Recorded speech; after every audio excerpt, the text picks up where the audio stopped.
Have you ever felt like you're just going through the motions, like the world is happening around you, but you're watching it on a screen, completely detached? You see a beautiful sunset, and you know you should feel all, but you don't. You get good news, and you know you should be happy, but the feeling just isn't there. If this sounds familiar, you're not alone, and you're not broken. Today, we're going to explore the psychology of what it's like to feel emotionally numb, why it happens, and what you can do about it. First, let's be clear about what we mean by not feeling anything.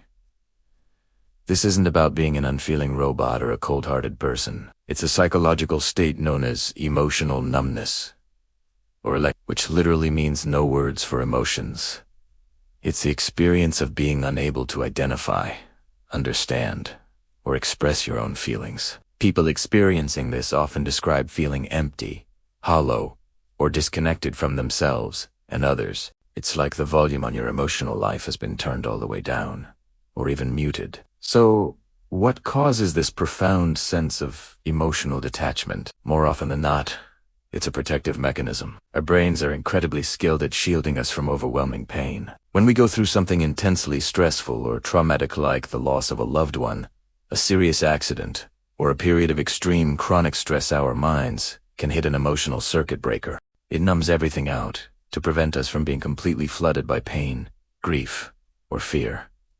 It's a survival strategy. The brain essentially says, this is too much to handle right now, so we're going to shut down the feeling department until it's safe to process. This teaser response isn't just limited to major traumatic events. It can also develop from long-term exposure to stress, anxiety, or depression. Think of your emotional capacity like a muscle. If it's constantly under strain from worry, sadness, or pressure, it can eventually become exhausted. Numbness can be a sign of severe burnout, where your system is just too depleted to produce any more emotional responses. It's the mind's way of conserving its last bits of energy. Certain mental health conditions are also closely linked with emotional numbness. It's a common symptom of depression, where it coexists with a persistent low mood. It's also a hallmark of post-traumatic stress disorder, or PTSD. For someone with PTSD, emotional numbness can be a way to avoid triggering memories and the intense emotions associated with them. Some anxiety disorders,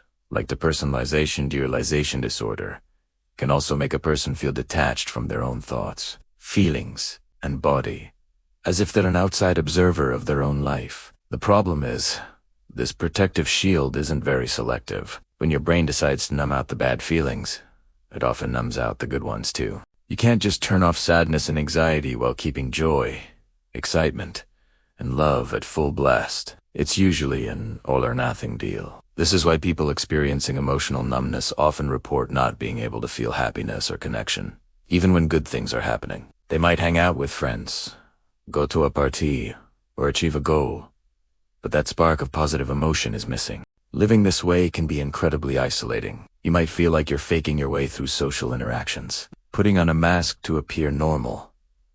You laugh when others laugh. You offer a comforting word when it seems appropriate, but you don't actually feel it. This can lead to a sense of being a fraud, and it can put a huge strain on relationships. Loved ones might feel pushed away or confused, not understanding why you seem so distant and unresponsive. You might want to connect. You might crave that emotional intimacy, but you just can't seem to access the feelings required to do so. This disconnect isn't just with others, it's with yourself. Emotions are our internal guidance system. They tell us what we like, what we don't, what we need, and what's important to us. When that system is offline, making decisions can become incredibly difficult. How do you know what career path to choose if you don't feel passionate about anything? How do you know if you're in the right relationship, if you feel love or contentment? Life can become a series of logical choices rather than a journey guided by your heart. So, if you're stuck in this state of numbness, how do you start to feel again? It's important to remember that this is a gradual process. You can't just flip a switch and turn your emotions back on. It's more like slowly turning up the volume. The first step is often recognizing and accepting what's happening without judgment. Telling yourself, I should be feeling something, only adds another layer of pressure. Instead, try approaching it with curiosity. Isn't it interesting that I'm not feeling anything right now? I wonder why that is. Since numbness is often a response to overwhelming stress or trauma, the most crucial step is to seek professional support. A therapist can help you create a safe space to begin processing the underlying issues that caused the numbness in the first place. Therapies like cognitive behavioral therapy, CBT, somatic experiencing, or EMDR can be incredibly effective at helping you reconnect with your body and your emotions in a safe and manageable way. A professional can guide you through the process of unpacking difficult experiences without becoming Alongside therapy, mindfulness, and grounding techniques can be powerful tools. These practices are all about bringing your attention to the present moment and reconnecting with your physical senses. It can be something as simple as holding an ice cube and really focusing on the cold sensation, or taking a walk and paying close attention to the feeling of your feet on the ground, the sound of the wind, and the sight of the leaves on the trees. These small sensory inputs can act as anchors, pulling you out of your head and back into your body. They help rebuild the mind-body connection that gets severed by numbness. You can also try gently reintroducing emotion through low-stakes activities. Listen to a piece of music and just notice if it sparks anything, even a tiny flicker of a feeling. It doesn't have to be a big emotional wave. A subtle shift is a great start. Watch a movie that you once found funny or sad. Read a book. Look at art. The goal isn't to force a feeling, but to create opportunities for feelings to arise naturally. Be patient and compassionate with yourself. Some days you might feel a little something, and other days you might feel nothing at all. Datese, okay. Engaging your body can also be a key to unlocking your emotions.